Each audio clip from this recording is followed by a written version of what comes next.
मुदखेड तालुक्यातील काही भाग गोदावरी नदीच्या काठावर असल्यामुळे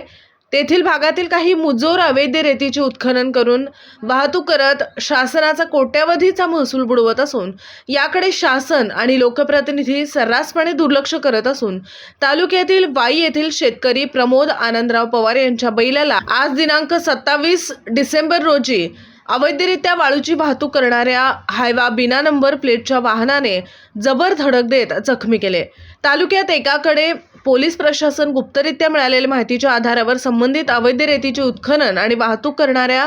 रेती माफियांच्या यंत्रणेवर कारवाई करत असताना तालुक्यातील जांभळी, बेंबर, वाई, वरदडा, तांडा या परिसरात जोमाने वाहतूक करून रेतीची सर्रासपणे विक्री करताना दिसत असून या भागाकडे स्पष्टपणे शासन व लोकप्रतिनिधी गंभीर दिसत नसून या भागातील नागरिकांकडून शासनाकडे व लोकप्रतिनिधींकडे एका आशेने योग्य ती कारवाई करत ग्रामीण भागातील नागरिकांना अशा अमानुषपणे जोमाने वाहतूक करणाऱ्या रेती माफियांवर योग्य ती कारवाई करण्याची मागणी होताना दिसत आहे। दिवसभरातील घडामोडींचा आढावा घेण्यासाठी पाहत रहा N24 मराठी न्यूज चॅनल।